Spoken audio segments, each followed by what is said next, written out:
It's the All Things Strange podcast.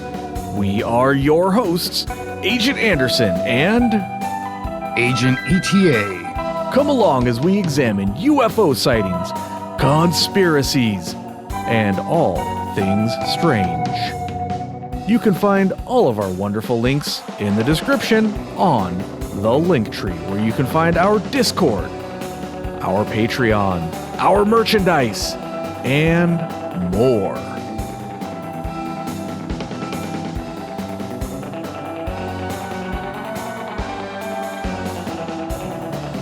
This week's episode, Bernie Madoff. Is that weird? You can't hear the music, so it's... Actually, I could. No, Oh, I could. huh. I could hear the music that time, yeah. Oh, weird. I don't know what changed. Something changed. I don't, nothing that I'm aware of, but hey, who the hell knows? Well, it's, well, good for that. As chosen by our Patreon subscribers, we've got 3 wonderful tiers for everybody. The first tier will get you early access and after hours. The next tier, bonus episodes. And finally, the ability to vote on upcoming topics. Like this one, Bernie Madoff. They voted on this one over a UFO case, over a crash retrieval in Arizona. I was kind of surprised by that, but hey, you never know. They're always surprising me on what they choose for the next topic, but it's always something fun to do anyways. All right. Well, this is a huge case in its time. I mean, Yeah. it still is, you know, but like it was a big deal. A lot of people lost their ass financially because of this guy. A lot and of his people. Ponzi scheme. Mm-hmm. And yeah, I mean, you're definitely going to have to do some of the heavy lifting here because I just don't understand that market, or, like stocks and trades and everything. Like I'm kind of a what would you call it? A peasant when it comes to this kind of information, Yeah. I understand a little bit of it, but a lot of even some of the terms that people use when describing these situations, like what's going on? What is that? What does that mean? The case is simpler than you think it is. So, but we'll get into some of that, but we don't actually, for this one, you don't really need too much fancy stuff. I mean, you could get into the weeds, but I chose not to. So I kept it kind of simple in my notes. Yeah. And it all, like, pretty much like the Ponzi scheme, all kind of circles around his asset management business, right? That he was trying to keep low key and stuff, right? Yeah, I'll get into that a little bit. And what exactly is a Ponzi scheme? I'll get into all that stuff at some point. But I guess, well, let's start at the beginning. Bernie Madoff. Who was he? What did he do? Get him out of my face. Buttered sausage. Buttered sausage. What is it? What does it do? Yeah. Get it out of my face. I don't buy jam. I buy honey, and I kiss it on the lips. Yeah, exactly. I don't know why, man. That one, I never get tired of that one. It's like I have to watch that clip every once in a while. Once in a while. So I don't know why. I couldn't tell you. It's so good. Also, apologies for everybody. I will use my noise removal stuff, but my dogs are going absolutely berserk for some reason. As soon as I hit record, boom, they start going nuts. All of a sudden, right? Yeah, all of a sudden. I don't know what the deal is, but apologies. Hopefully it's not too bad for those of you listening. All right. How's your new dog doing? Oh, and the new dog is doing really, really well. Where is she? He's getting along with everybody? Yeah, it's a she. I think she's... Or she? Okay. I think she's out there causing a ruckus. She was on the couch earlier right behind me, but she'll probably wander back in here at some point. And then Agent Ether will get home from the gym and then she'll wander away again. That's where she's right now. She's at the gym and she had OT today, so she didn't have time to do any sort of research or anything whatsoever. So she didn't. I said, hey, just come on and have a chat anyways. She's like, nah. All right, it's cool. It's all good. Yeah, whatever. Yeah. But anyway, so let's start at the beginning. Bernie Madoff was born on April 29th, 1938 in Queens, New York. And immediately right there, if you're not thinking of coming to America, then what's wrong with you? Phenomenal movie. But anyways, let's not get into that tangent. He goes to Queens because that's where he thinks he's going to find a queen. It's so stupid. Also hilarious. Anyways, Bernie's father was a plumber and a stockbroker. Wow. Okay. So it's quite the combination there. It's a very bizarre combination, but it actually struck me based on the plumbers that I've met and the financial shenanigans we've read about on Wall Street. This is like the perfect combination of, a fraudulent or shyster or however you want to say it, like just basically a shitter who's going to rip people off. Have you ever called a plumber, ETA? No, I've always kind of taken care of my own plumbing issues, just because it's one of those things where I'm not an expert in it, but I find it simple enough to where, like, if somebody else can do it, I can do it too. I used to be a diesel mechanic, so I can work well with my hands and stuff. I know how to fix certain things, or at least how to learn how to fix things. So I've never wanted to. I have. The only one time I did call a plumber and hire a plumber was to install one of those water softeners on my house. Just because I figured, I was like, I don't know. I bought the water softener and stuff, and I was like, I don't know exactly how to route this. So you know what? I'm just going to wave the F flag this time and pay somebody to do it, and just to make sure it gets done right. You know what I mean? Mm-hmm. So that's the only time I've ever hired a plumber. But it was, the guy did a good job. He soldered the copper pipe together very well, and I know how to solder copper pipe. I've done it before, but he definitely was a little cleaner than I probably would have done it, So I didn't regret hiring the guy. He did a good job. So every time I hire a plumber, I feel like I'm getting mugged. I'll just leave it at that. I just stopped calling them. Like I'll just do it myself. I don't know how to do this, but I'll figure it out because I can't afford to pay $500 to fix a leak. Like it's just, maybe there's a difference between the plumbers here and the plumbers where you are. I don't know, but the plumbers where I'm at, I feel like I'm talking to a car salesman every time I call one. So I stopped doing it. Oh, really? But anyways, the point being that from my perspective, being a plumber and a stockbroker, I'm starting to see the apple doesn't fall too far from the tree here, is what I'm kind of getting at there. Fast forward a little bit. He married his high school sweetheart. She's a sort of a minor player in this affair, but I'm not going to talk about her very much. And he graduated in 1960 from college with a degree in political science. I was not expecting political science. I was expecting something having to do with finance, but no, political science. Mm-hmm. He went to law school for a year, but left to found Bernard L. Madoff Investment Securities, LLC in 1960. He was also, a little side note there, he was also, he worked as a lifeguard at the beach for a little bit. Yeah, and installing like sprinklers or something, sprinkler systems. Uh-huh. That's actually how he earned his little initial $5,000 to start his company. Also $50,000 from his father-in-law, which in today's money, did I look that up? $50,000. Back then, that was a good sum of money. Yeah. I think that's about, how much is that? So I don't know. It's a lot. It's probably about 500,000 today. It's a butt ton. So I wish I had a father-in-law just be like, hey, you're starting a business. Here's $500,000. There you go, buddy. Hey, there you go. Have a good time, man. Try not to spend it all in one place, right? The basic idea of his LLC was that it was a broker-dealer for penny stocks. It was a small-time operation, at least at first. And so what a broker-dealer is it's a catch-all term for a company that trades for either its own account or on behalf of others. So he started that, and he got a $50K loan or whatever from his father-in-law, Saul Alpern, who was an accountant, actually. And he's sort of an important figure because Saul Alpern and his accounting firm referred a lot of clients to Bernie early on for his investment side of things. So his company always had basically two sides to the company. There was the side that was basically doing market type activities, market making type stuff. And then there was the other side that handled investments for people. So two different parts of the same company. So the part where he invested money for people, a lot of his initial clients came from his father-in-law, and it looked legit from the beginning. Yeah, we're going to say something, ETA? No, I'm just saying, okay. Oh, okay.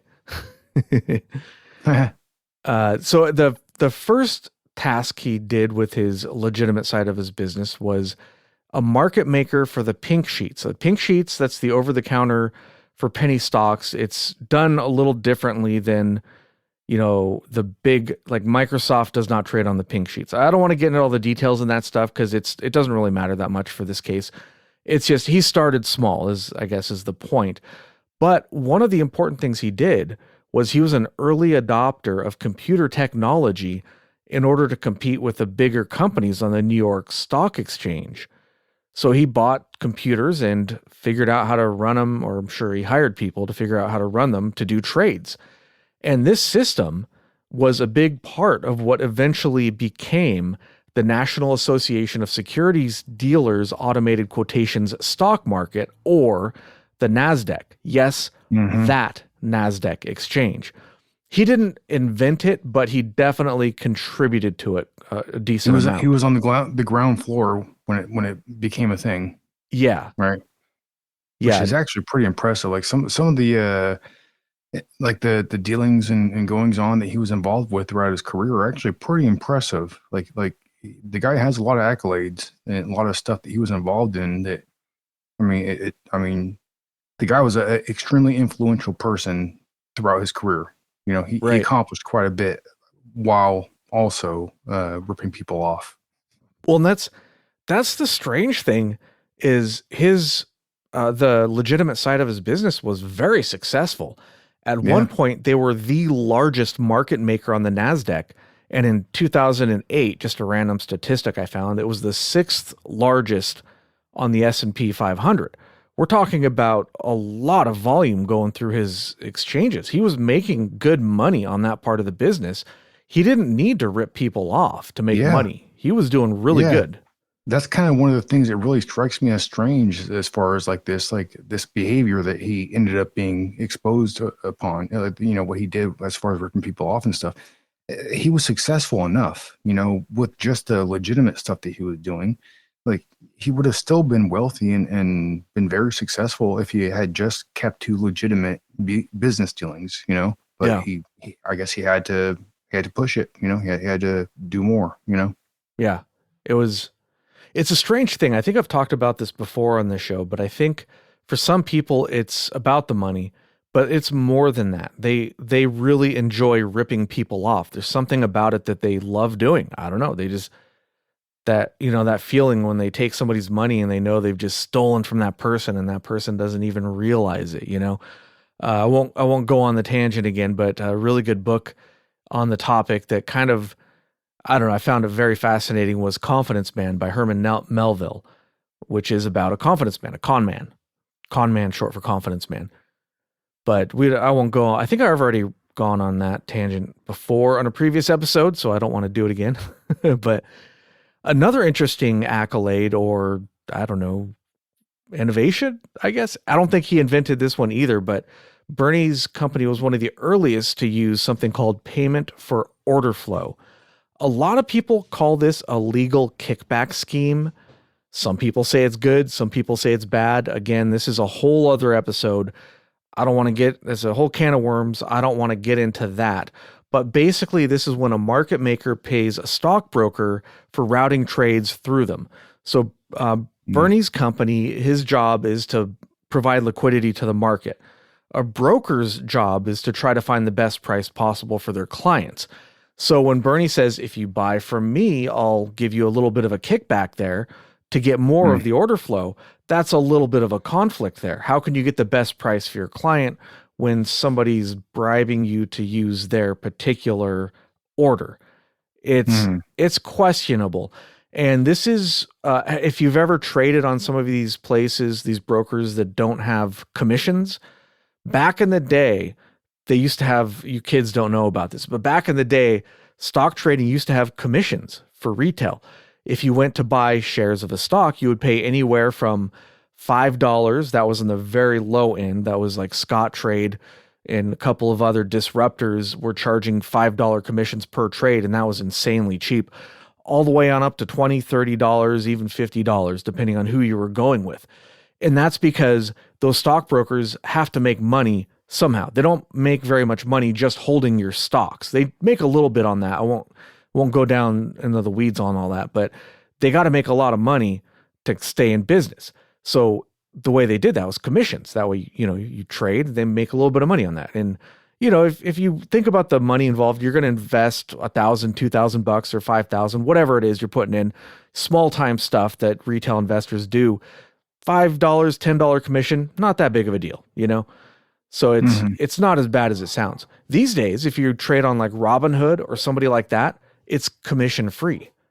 How can they possibly stay in business without charging commissions? Well, payment for order flow. That's how they do it. So there is still a commission. You just are not aware of it. Kind of like if you're not paying for it, then you are the product kind of a thing. But again, that's a whole other episode, so we won't really get into that too much other than to say that it is still a thing, and Bernie was one of the first people to do it. Again, not surprising knowing his background. He was really good at some stuff. The guy wasn't completely useless. He was actually good, like we said earlier. But all right, so he had a lot of ties to a lot of things. He was part of the NASD, or the National Association of Securities Dealers, and was eventually their chairman. You might know these guys by their modern name, which is FINRA. Yes, that FINRA. Let that sink in. Okay, just keep that in mind as we're going through this episode. This guy was at one point the chairman of FINRA. I don't want to go into what FINRA is too much, but just a quote from Wikipedia. FINRA is, quote, is the largest independent regulator for all securities firms doing business in the USA. FINRA's mission is to protect investors, by making sure the U.S. securities industry operates fairly and honestly. I mean, there's a reason why he was investigated so many times throughout his career, and then, still didn't get in trouble until the end, of course. And, but once the end came, I mean, we'll talk about all that later, but there was no avoiding the end, basically, once it happened. Because we'll get to that at the end. Yeah. But it wasn't just him that was involved in things like this. His family members who were his family was part of his business. They were also involved with organizations like this. For example, he had several family members who were involved with SIFMA, or the Security Industry and Financial Markets Association, which is, quote, a nonprofit trade association that represents securities brokerage firms, investment banking institutions, and other investment firms. You're like, the hell is that? What do they do? What exactly do they do? Well, here's another quote. SIFMA's political action committees gave $421,000 in political contributions during the 2020 election cycle. Okay, so that's what it is. Basically, it's an organization to bribe politicians for Wall Street, basically. So he had several family members on the board and various positions on that group as well. For example, his brother, Peter, and his niece, Shayna, were on the board. Bernie also served on the board and was actually chairman of its trading committee. The irony is just killing me here. It's just insane. Yeah. He was also a founding member of the DTCC, the Depository Trust and Clearing Corporation, which automates, centralizes, standardizes, and streamlines processes in the capital markets. I won't go into them too much, but they are a very, very important part of the stock markets. So he's got very important positions of power, and like you were saying, ETA, extremely influential. He was extremely influential, and that might be why he got away with this for so long. He's not going to investigate himself.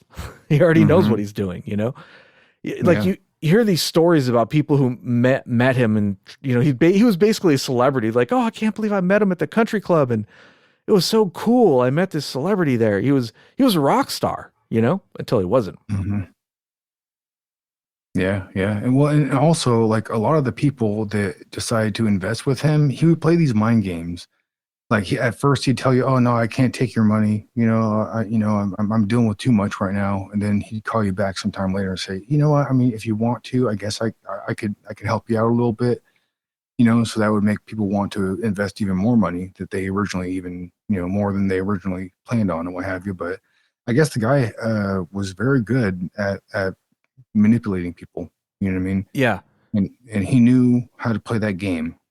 So like yeah, he would play that game with everybody, even with elite rich people from Europe and from the United States, and even like royalty from Europe and stuff. I guess there was a lot of people that were investing heavily in his asset management company. Yeah. It was Yeah, the guy seemed to be a master manipulator, really. for sure. Yeah. It was seen as an exclusive fund. There are some, or there's a lot of hedge funds or big investment funds where they don't take, like, I can't get in there. They're not going to take my money. You need like a lot of money, like $1 million plus to put into these funds.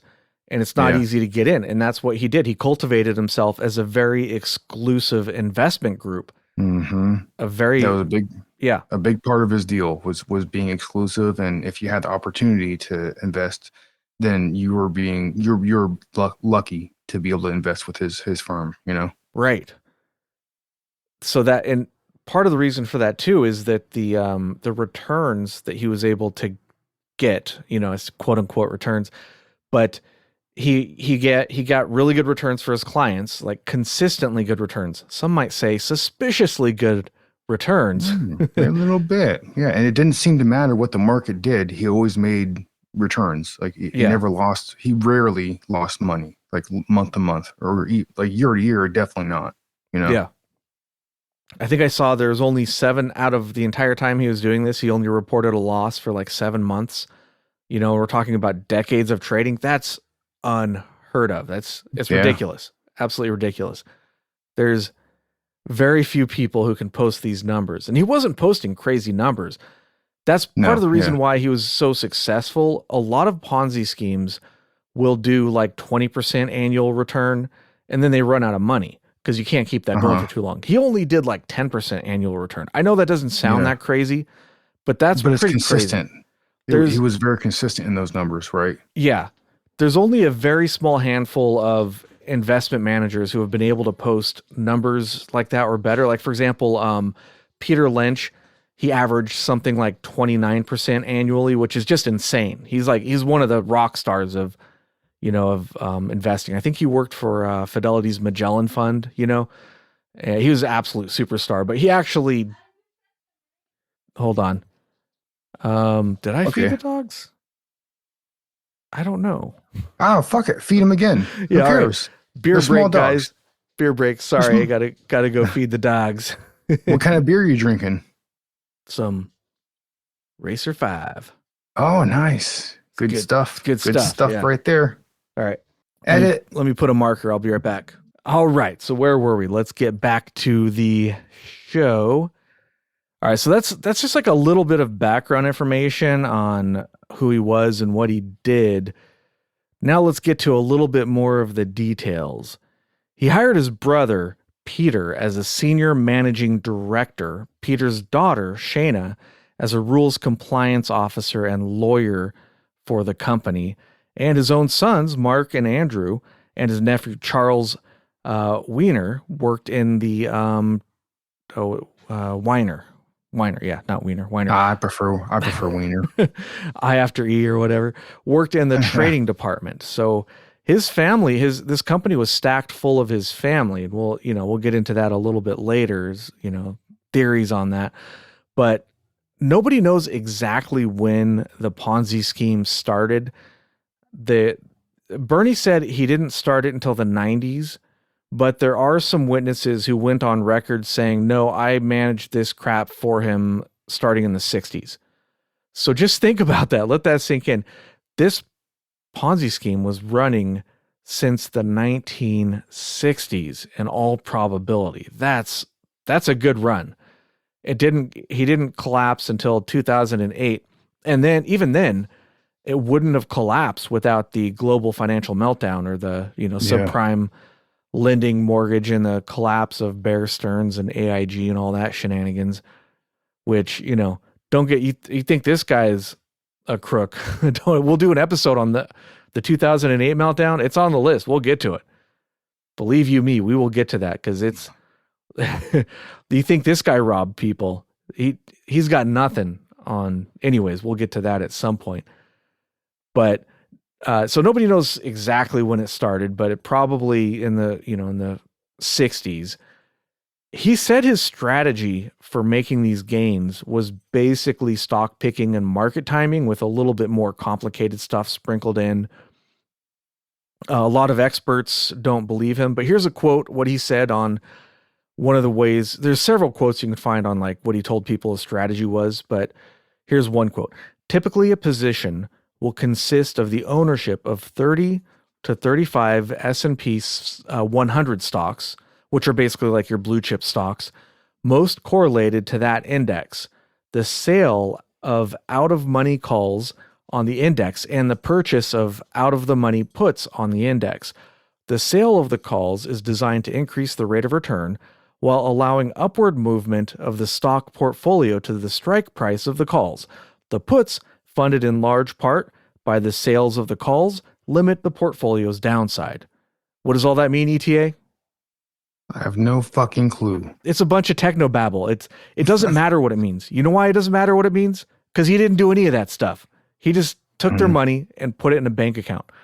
That's it. He just put it in a bank account. He didn't do any of that crap. He just came up. He would say this stuff to rich people, and if you didn't know anything about any of this stuff, it would sound.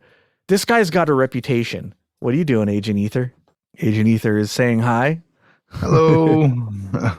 If you didn't know anything about any of this stuff, you're just an average person and you don't know what a put or a call or an out of money or in the money or what any of this stuff is. Options and stuff you can put on stock. Yeah, he's speaking a foreign language, but you know the guy's smart about this stuff. So you go, well, that sounds very complicated. It sounds good to me. Here, take my money, That's and what he had built such a reputation also, like at a certain point where like people just like they didn't even question him about anything because he had returns that were, profitable, and people just like he was like they looked at him as like an expert, an insider, that like, hey, if I get in with this guy, then I'm gonna make money. Like there's no ands, ifs or buts about it. You know what I mean? Yeah.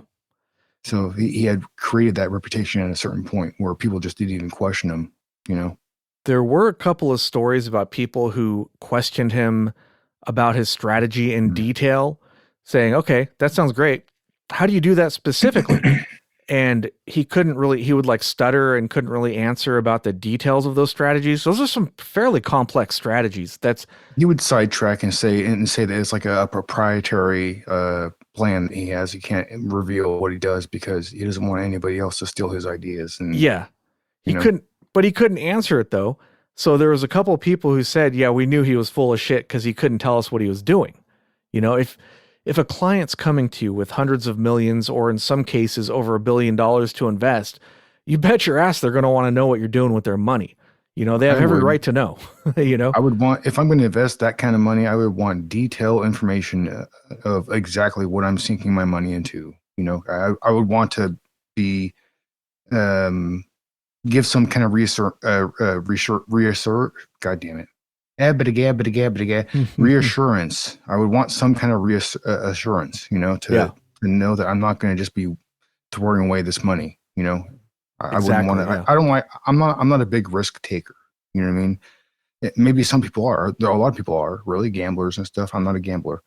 If I'm going to invest any kind of substantial kind of money, then I would want to know what the hell I'm putting my money into. So yeah, I would ask questions. Maybe some people, because he had this reputation, maybe they just were like, well, fuck it. This guy's the go-to guy. I'll give him all this money because he seems, reliable. Right. Yeah. And it's, even if just buy and hold can be very risky for, if you don't know what you're doing, you can lose a lot of money doing that, depending on what you do. So this is why people with substantial assets would trust him, because he got such good, reliable returns for so long. Even when, like you said, even when there was a market downturn, he still made money, which not easy to do. Uh-huh. Not that easy to do. When the market takes a 30% dump and you're still ahead by 5-10%, like that's pretty unusual. Not unheard of. Some people are able to do that, but it's not typical, All right, so let's get into. Yeah. It occurs to me people may not actually know what a Ponzi scheme is, because that's what we're talking about here. That's what Bernie Madoff was doing. He was doing a Ponzi scheme. It's a form. Here's a quote. It's a form of fraud that lures investors and pays profits to earlier investors with funds from more recent investors. So, in other words, like I said, he didn't invest in anything. He just put the money into a bank account, which is wild. Just wild. So he puts this money into a bank account. You know, he pays bonuses to people. He takes some of it for himself. He gives some of it to friends and family. But by and large, he just puts it in the bank account. And when people ask for their money back, he just gives it to them out of the bank account. And he would do things like, because he's not actually trading, he would get like modified software that could like backdate trades. So basically he would falsify trades and like put timestamps and stuff on the trades to make it look like he had done those trades. But in reality, hold on. What are those goofballs doing over there? But They getting crazy. yeah, they're going nuts over there. But he wasn't actually doing these trades. And some of the trades that he had backdated were, hold on. Is that Buddy? Yeah, he's going nuts over there. He's getting all crazy. Yeah. Establishing his dominance. I don't know. I think he's just trying to play or something. But yes, because he wasn't making any actual trades, he would go to the past and choose a stock and say, oh, I bought this stock on this date, and then it went up and I sold it on this date to justify his returns. So he could show returns to people. But he would do that by backdating stuff. And some of the backdates were he would backdate it on like a weekend or something like that. And the stock market not open on the weekend, guys. So he did make some mistakes like this. It's absolutely insane that he didn't get caught ever. Well, that's the kind of mistake also. Like, if you knew anything, that you wouldn't make that mistake. Like, you already know it's not open during this period of time. Yeah. Why would you date it like that? You know, like that makes no sense. It's how lazy can you get, you know? I doubt it was him that actually, excuse me, sorry, that made that mistake, you know? Probably, it's probably one of his employees that was just being lazy. Yeah. Trying just to get a job done.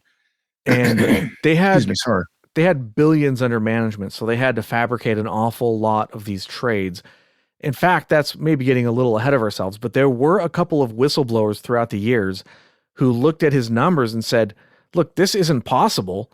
I looked, and in order like he says he traded, $2 billion in Microsoft on this date, but there was only like 100 million in Microsoft traded that day. So it's not possible. Like, there were huge discrepancies that were just ignored for decades, really. But so the Ponzi scheme is named after, he didn't invent it, right? It's been around for a long, long time, but it's named after Charles Ponzi, who famously used the scheme in the 1920s to steal about $20 million, which is somewhere in the ballpark of 300 million in today's money. He stole a lot of money back then. And he had a scheme using like stamps of all things. That's a whole other episode. We won't get into it, but that's a whole other crazy story. But Ponzi scheme is named after an actual guy that used it. And Bernie was doing pretty much the same thing, just with a different flavor of it, And the idea is that, an investor gives you money and you pretend that they have returns. And when they ask for their money, you pay them out with money from newer investors, right? And for example, Ponzi, people would give him money, and then the next month he would give them like a 50% return or something insane like that. And at first, it probably cost him some money to get this started. But when people caught wind of his incredible returns, people were just flocking in, just throwing money at him. And, he had more money than he knew what to do with. He kept his records on 3x5 cards, apparently. So really, he was not that well organized. But anyways, that is peanuts compared to what Bernie Madoff was up to, which was in the billions, orders of magnitude. Well, wasn't it estimated eventually to be somewhere around like $1 million of total money that had been invested and mishandled? You cut out there. The number changes a little bit depending on how you want to calculate it. And the fact is that because of the way it was done, we're not entirely sure what the exact number is, but I've seen figures up to 65 billion, somewhere around there. Yeah. I'm not sure if Yeah. that's what you said, but It was, yeah. Yeah. 65 billion was one of the highest estimates I had seen, or was the highest estimate. yeah, that's a lot. I mean, It's a shit ton. maybe getting ahead of ourselves here again, but when he was convicted, I read that the court sentencing guidelines only went up to 400 million because probably they never expected anybody to even get to 400 million because that is so much money. It's an insane amount of money. 65 billion. That Holy shit. Just think about that. That's a lot of money. It's a lot of cheddar. A lot of his targets were actually charities because I guess charities had a 5% payout rule, it's called. I don't know exactly what the details are, but I guess charities only took 5% or required to take some. But anyways, for every $1 billion, he only had to pay 50 million out a year. And at that rate, he could keep the ball rolling indefinitely, even on current funds, let alone when he had new funds coming in. So that gave him a really solid basis to operate from. Of course, he took money from private individuals as well, but that was a big chunk of his money was from charities. And also, what a piece of shit, stealing from charities. Oh my God. This guy had no shame whatsoever. This guy was just an absolute piece of crap. Well, and a lot of people that he stole money from that were like some of his close friends, he would go to like different churches or synagogues, what have you, getting good with these people.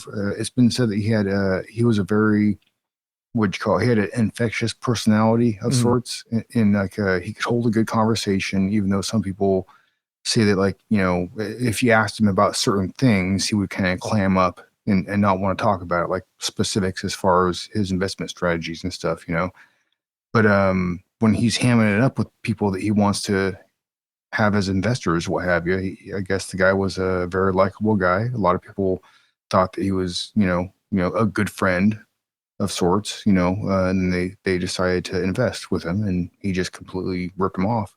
Yeah. A lot of these people that we're talking about here in this instance, like they lost a lot of money, but they weren't the kind of people that it didn't ruin their life. Once everything kind of like took a shit, there was a lot of people that had invested heavily that, couldn't afford to lose this money, that they really, really got screwed and lost all sorts of, like property and stuff like that. And lost their houses, lost their houses, everything. Yeah. Lost their way of life. Like they went from being somewhat comfortable to really not knowing how they're going to make it, Yeah. It's really sad.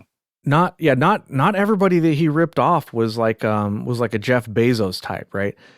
Mm-hmm. Probably his victims were all fairly well-to-do, but even so, just like, I think a lot of people might have the attitude of like, well, they're rich anyways, they can afford to lose it.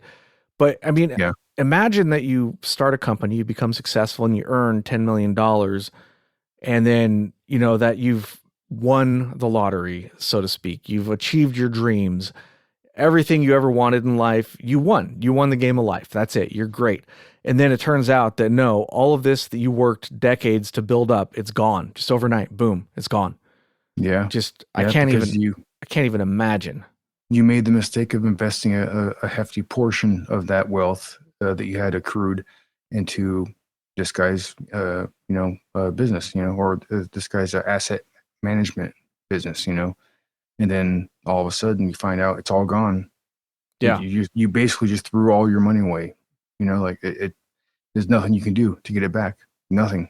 It's just gone, and it's gone. That was like your retirement seed, like that was like what you were planning, like what you were planning on leaning on once you really retired and just try to be comfortable, and not have to work or nothing like that, Sorry, I dropped my mouse there.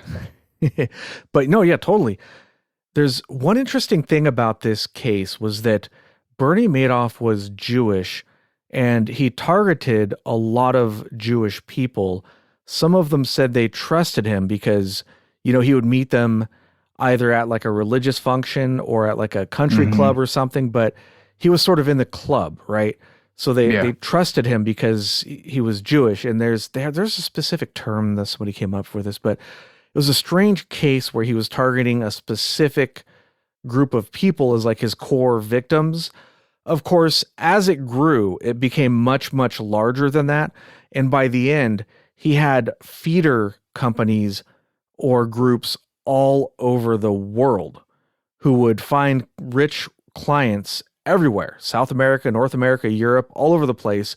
And they would feed him clients. And in return, he would pay them large commissions for that money. So at some point it was global, but it just started off with him targeting, he would look for people at country clubs on Long Island and Palm Beach, and, specifically Jewish people. And there was quite the fallout from those communities, particularly Palm Beach. A lot of people from that area put their money with him, and he basically stole it all. Yeah. Pretty crazy stuff. Like I said, some people ran the numbers and they were very suspicious of his math. They said this just doesn't line up. It's not possible for him to get the gains that he's saying the way he's saying that he got them. The math just doesn't work. Math does not lie, right? So people believed that he was either front-running clients. I talked about that during high-frequency trading, but it's possible for a market maker to front-run clients. Basically, if somebody sends a big order, let's say a $10 million order to buy or sell stocks, the market maker can buy or sell stocks ahead of that order and then resell them to that customer for a small profit, maybe just a couple pennies a share, but that adds up, So some people thought that in order to achieve these gains, he was actually front running. And then other people just straight up thought he was doing a Ponzi scheme because they thought even front running couldn't account for how much money he was making. Now, again, we're talking about 10% doesn't sound like a lot, but when you're talking about 10% of billions of dollars, you're a lot. You're going from, when you're trading in the market, think of it as like there's a swimming pool, right? And somebody who's a retail investor, they're throwing pieces of dust into that swimming pool, no ripples at all, right? Somebody who's considered like a whale investor, somebody with millions of dollars who might put in, 100,000 here, 100,000 there, they're throwing pebbles or rocks.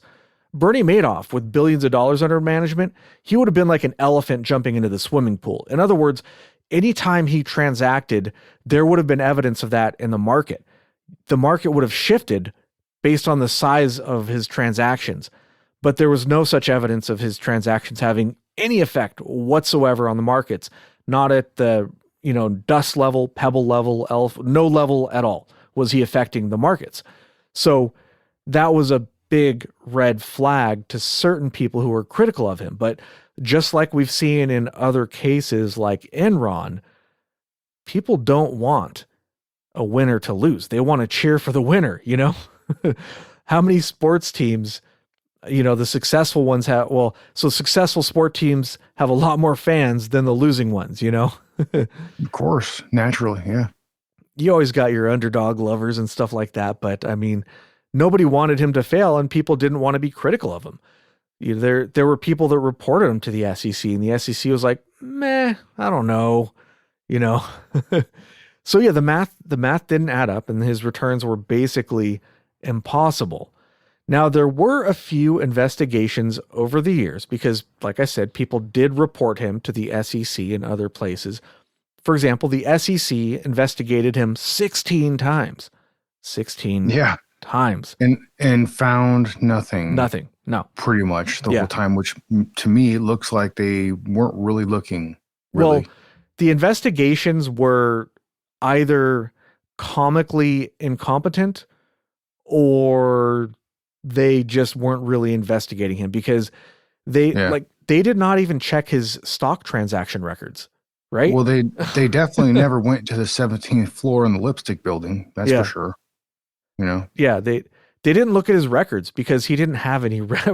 So he had records that he fabricated, but if they bothered to check those records, it would have been apparent very quickly. It would have been apparent that those were fraudulent. Like it doesn't take a genius to figure out that when you're trading on a day where there's no trading, that's probably, or when, he's buying more stocks than were actually sold or transacted. That just, there's so many red flags that would have been very apparent to an investigation.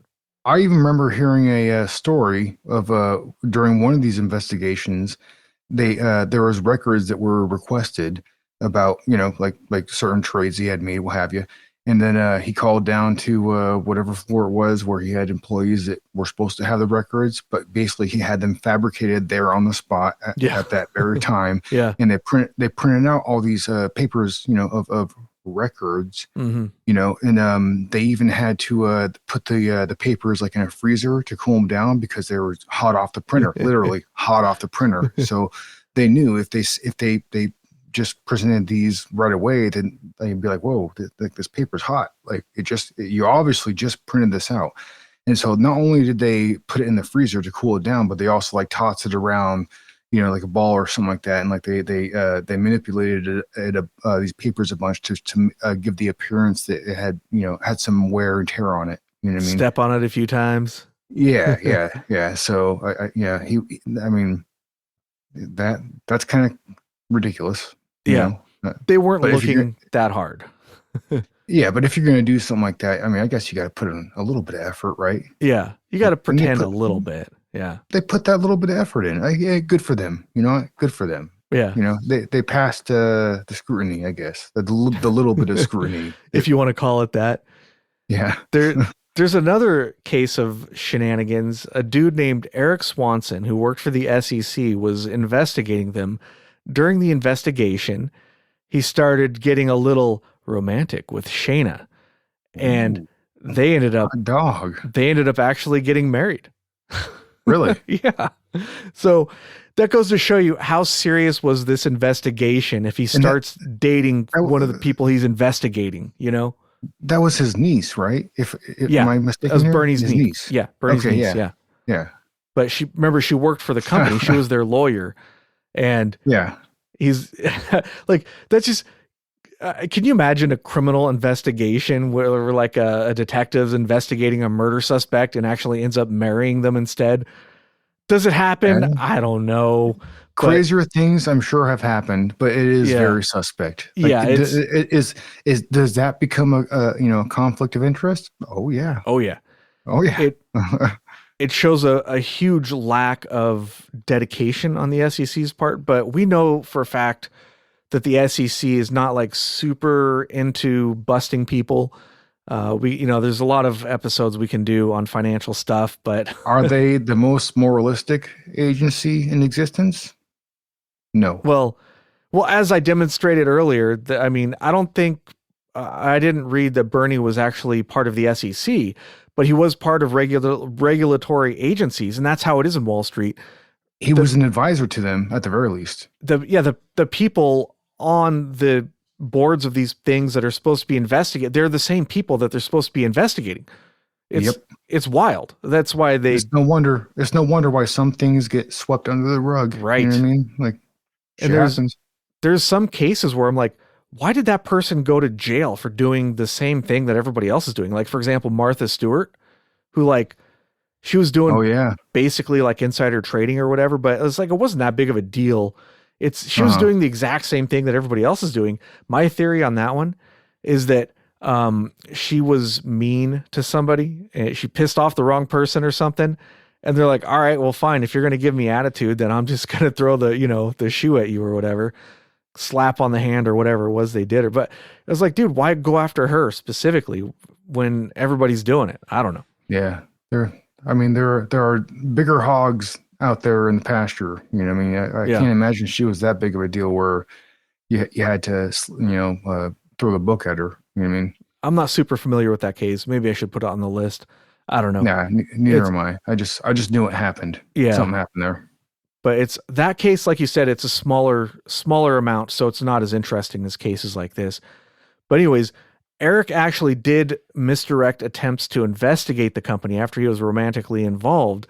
And there's one point where there's like an email he sent to a supervisor saying, hey, I got to stop investigating these guys because I am actually dating this chick now. And the supervisor responded in the email, quote, I guess we won't be investigating Madoff anytime soon. It's like, okay, like it's Huh. that easy. All right. That's it. That easy. Okay. Oh, wow. Yeah. Yeah. Okay. Interesting.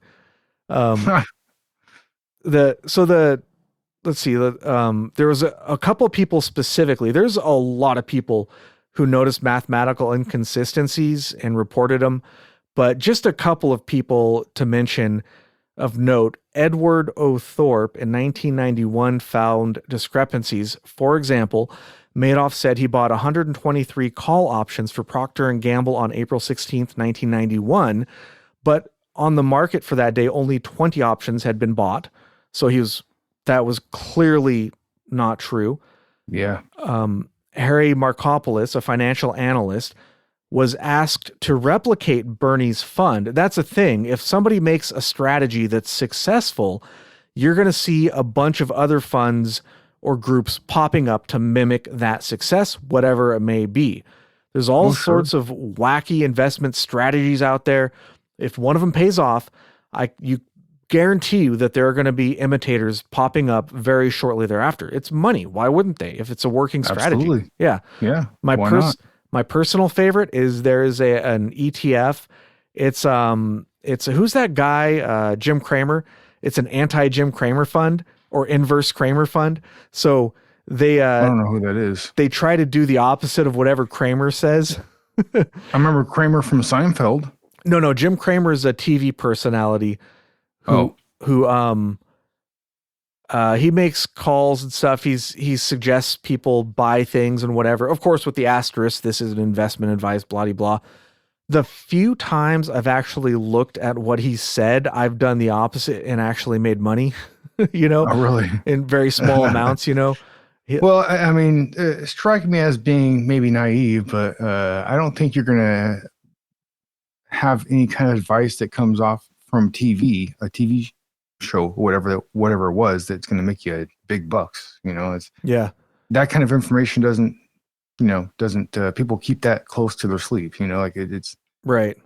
You're not going to hear about those kind of like any really big investment you can make on TV. It's just going to be more of a grandiose show that is going to entertain you rather than make you money.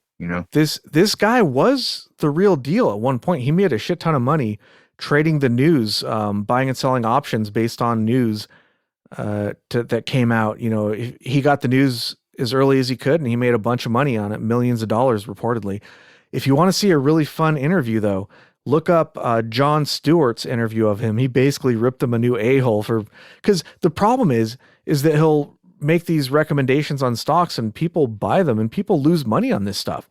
And we're not talking about people with a lot of money to lose. We're talking about people who are trying to build nest eggs and stuff, It's very irresponsible.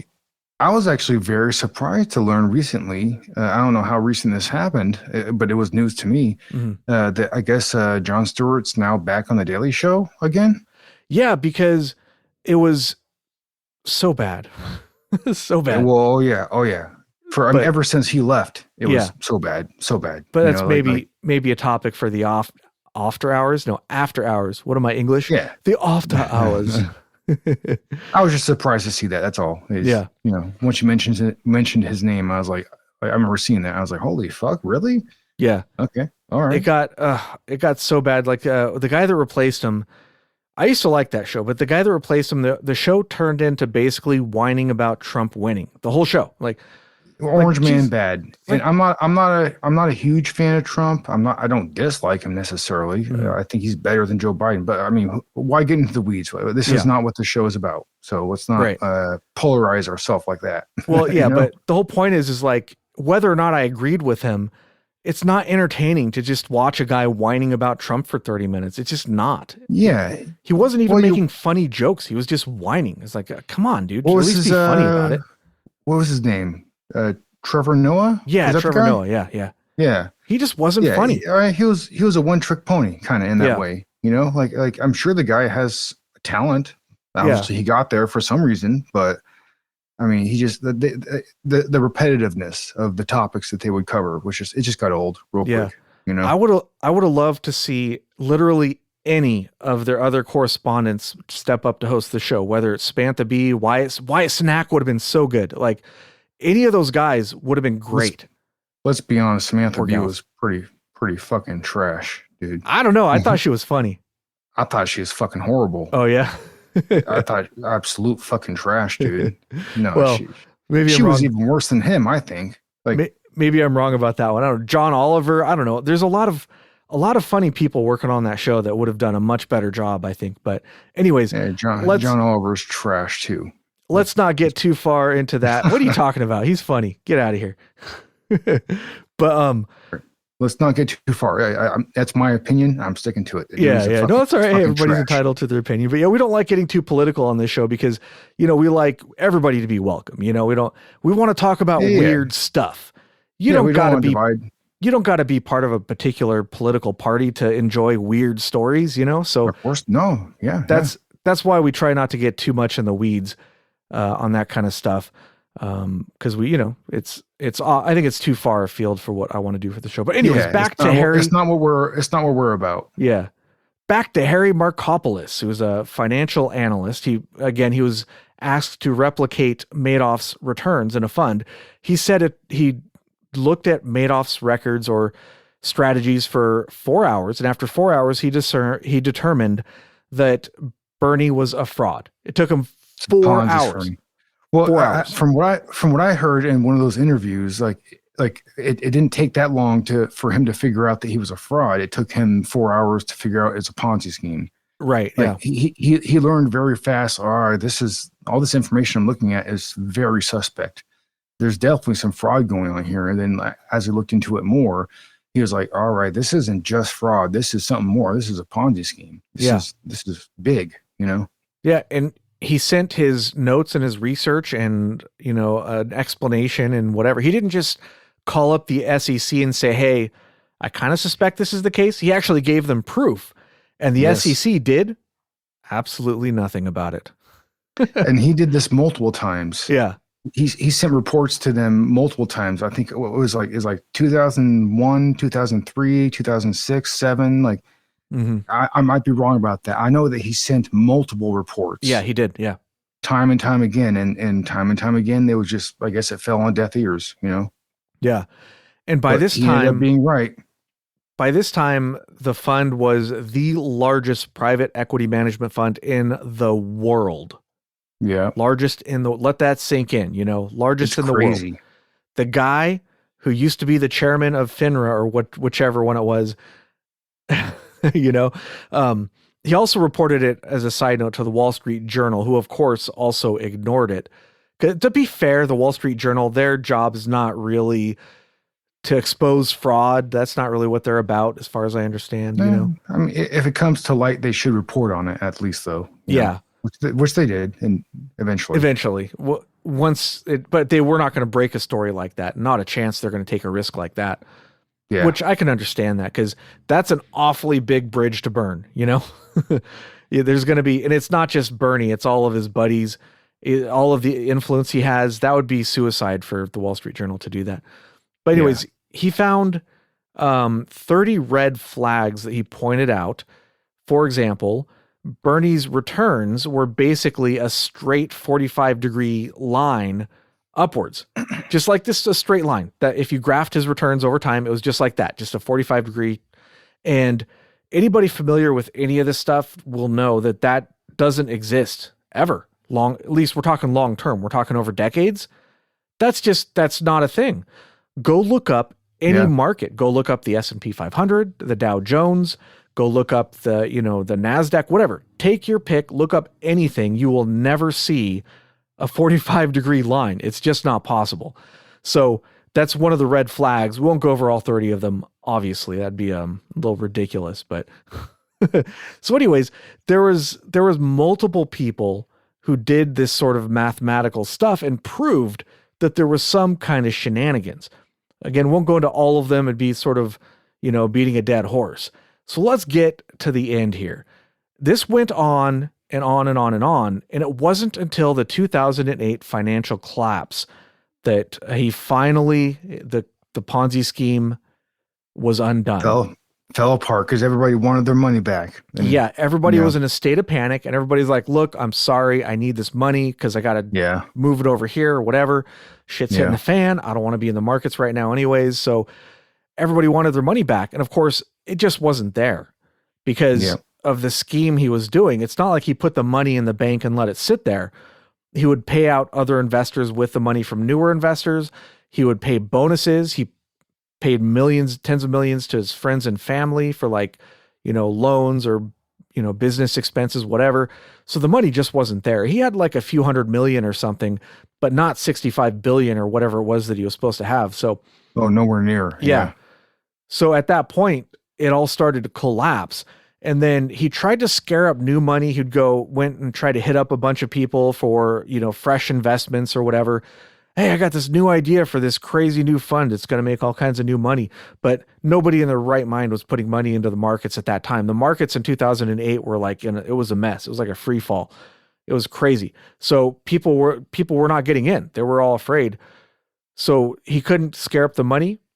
And by the end of November 2008, he knew the game was over. The Ponzi scheme was basically collapsed at that point. Yep. He had one of his sidekicks, Frank DePascali. He told him to cash out relatives and close friends out of the funds with all the remaining money that was left. Hey, he confessed to his sons, right? And yeah. He actually. Yeah, am I getting ahead of this a little bit? Nope. That's what happened next, at least in my notes. And sorry to usurp your information there. No, in December. Go ahead with he told his two sons. I think it was actually kind of really intelligent the way he did end up confessing. Basically, is he told his sons to basically like go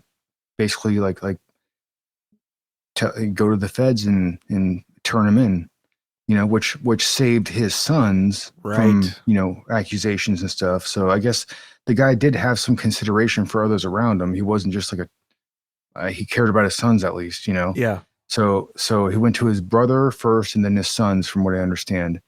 And his sons are the ones that turned him in. And so that kind of like alleviated, accusations that could have been brought towards his son. And even when he was, after he was convicted and stuff, I guess he's still up to his old games in the penitentiary. Well, was until he passed away, I guess. Yeah. Which was it April 14th, 2021, was it? I think something like that. I have it a little further down on my notes, but let me look. As the story goes, his sons had no idea it was a Ponzi scheme. They don't know. I don't know it was a Ponzi scheme. And I don't know, Rick. When his father told him what it was, oh guys, it's a Ponzi scheme. It's all over. They immediately turned him into the authorities and did the right thing. We're not going to take this $170 million in bonuses. We're going to turn you in right away. But if you remember, his sons were in charge of the trading. They were in charge of the trading aspect or the trading desk of his company. So there is zero chance they didn't know it was going. They were in charge of this shit, and there was no trading activity going on. They had to have known about it. So this was just a scheme for basically Bernie knew that heads were going to roll. He knew that at the very least his head was going to roll. So like you said, this was his way of saving his sons, but there's not a chance his sons were not in on the scheme. They had to have known. I believe full-heartedly in that. Yeah. Yeah. So they reported him to the authorities and he was arrested the following day. And it wasn't just Wall Street. Like I said, because he had all these feeder funds, the fallout was global. There was a lot of people all over the world who were sent to jail, but the money, they got some of it back, but not all of it.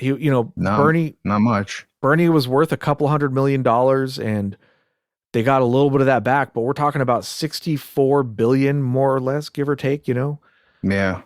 Drop in the bucket. They didn't get hardly anything back. Hardly a drop, Yeah. It's nothing really compared to what he owed people. Part of the fallout of this was several suicides that I found kind of interesting and questionable. One was René Thierry Magon de la Villachaux. I'm sure I'm saying that wrong, but I wouldn't have done that good of a job of the pronunciation. I can tell you that. French guy who was he was of Access International Advisors LLC. He was found dead in his office in New York with a slit left wrist and sleeping pills in his system. There was no suicide note. And I didn't look into it too closely, but from what I understand, he was involved with feeding clients to Bernie Madoff, right? And dude, why would you take sleeping pills and slit your wrist? Like, I don't know. You're not going to jump off a bridge and shoot yourself in the head. It's kind of weird. Right. Well, I don't know, maybe double whammy, Yeah. But I no suicide note. The way I look at this is like, I think it's possible that if you cause somebody to lose $100 million, $500 million, somebody's got to pay, an example must be made. Yeah. That cannot, you cannot abide. The dude cannot abide that kind of shenanigans. Yeah.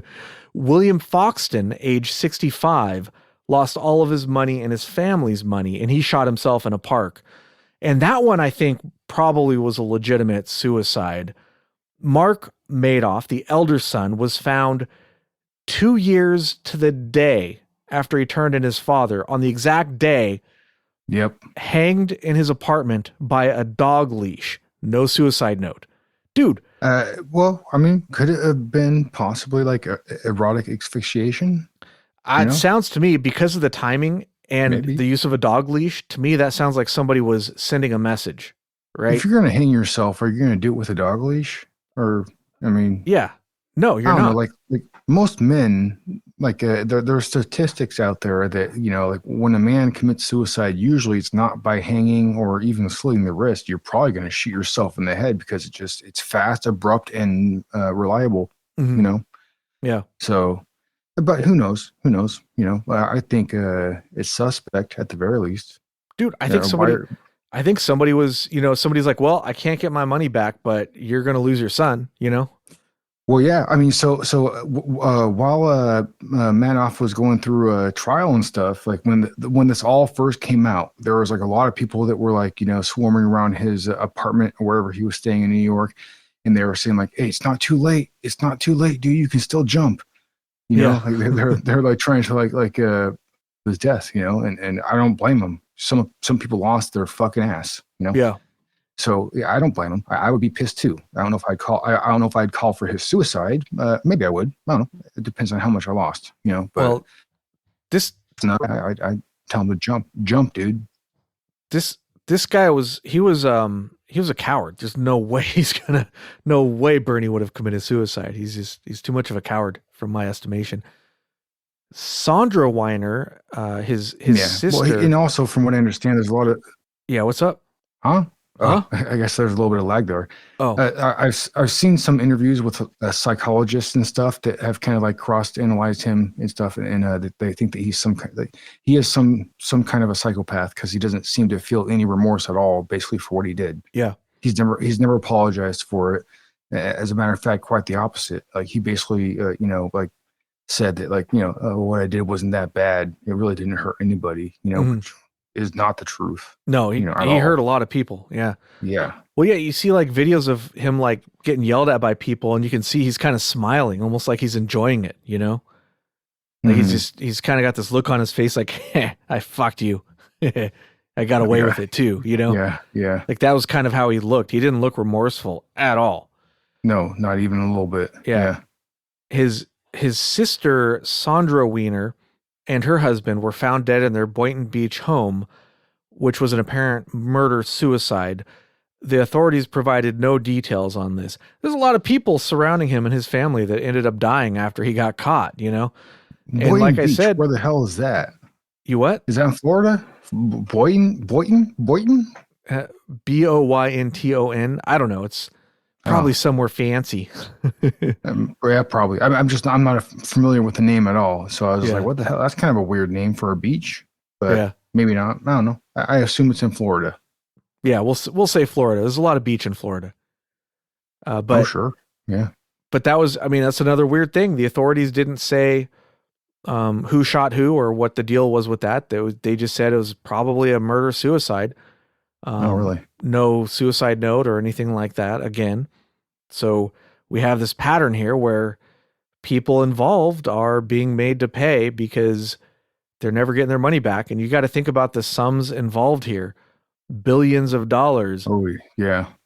Somebody's gonna extract. I don't know. There's no proof of any of this. This is just what I suspect looking at this wave of death surrounding him. Yeah. To some it may sound crazy, but I wouldn't be surprised at all if there had been people offed just because, you know what I mean? Yeah. Oh, for sure. Just because, well, while he's in jail, they're like, okay, you're in jail, but we're gonna kill your kid, we're gonna kill your sister. Like, we'll never get our money back, but we're gonna make you suffer as much as possible. You know? We're not gonna get our money back, but we'll get something back. Yeah.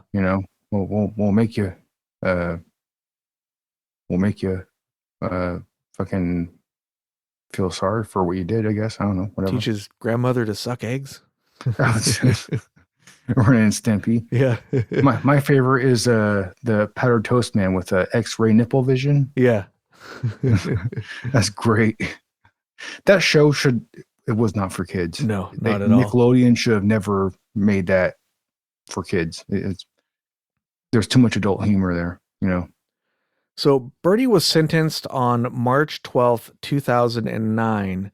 He was sentenced to 150 years in jail, a $17 billion fine, and a lifetime ban from securities trading, which is sort of just like an extra middle finger because it's like, dude, he's never getting out. Why would you even bother with that? Yeah. It's just 150 years too. Yeah. All right. They threw the book at him. They gave him the maximum sentence from what I understand. Yeah, they went full ham on his ass, I guess. Which, to be honest, he deserved. He's the most egregious person that has done this kind of Ponzi scheme. It lasted for decades, and the amount of money he was able to cheat people out of and stuff. He's probably the worst example of this. So throw the book at him. Make him pay. And he died in jail on April 14th, 2021. Of kidney failure, I think, right? Yeah. Is it kidney? Yeah, kidney failure. He had some medical problems in general. I think I also read he's having trouble with his lungs and stuff. But he was still somewhat of a celebrity in jail. People looked up to him because of just the sheer size of his crime. He was sort of a celebrity in jail as well. So, I mean, but at least, being a celebrity in jail is probably still not that great. Well, I'd rather be a celebrity out of jail than in jail. Exactly. But like I've said before in the show, if you're going to do crime, go big, go real big. Even though he was eventually caught for the crime, he got away with it probably from the 1960 all the way to 2008. And he had a long ride. If it had not been for the 2008 meltdown, he would have probably still continued it, Yeah. He probably would have never. That's the basic reason why he got caught is because that whole financial situation happened and people tried to draw their money back and then they found out there was no money, and it's gone. They had the evidence to convict him. The SEC did, other agencies did. Everybody refused to act against him. Like I said, if you're going to do crime, go big, real big, and you'll be fine. Hey, he went big. He eventually went to jail, but for most of his life, he lived like a king. It wasn't until the very end, So it's kind of frustrating to know that you can steal this much from this many people for so long, and the agencies that are supposed to protect us don't, even when they have the evidence needed for a conviction. It's just crazy, wild case. It's not just that they didn't have the evidence. They didn't look for so many years. They didn't even look into it far enough. They could have ended this far before it had ended.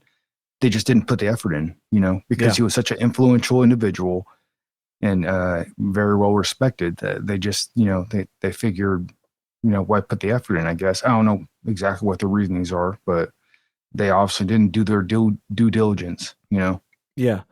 Well, I mean, I can speculate. Yeah, for sure. One thing I suspect is that over there on Wall Street, it's all a bunch of crooks, thieves, and liars. So they don't want to catch one of their own. They're all doing stuff like this, you Yeah, know? yeah. I kind of assume that same thing. It's like they don't Yeah, want to ruin their own game that they're playing, you know. right. So like, yeah. That's, I don't know. There's different ways of looking at it, but that's one of them. But all right, well, I mean, that's kind of all I had on this one. There's a lot more to this case. Like we could easily do like 10 episodes if we wanted to get in on the weeds on all this stuff, like look at the details Uh-huh. of the case.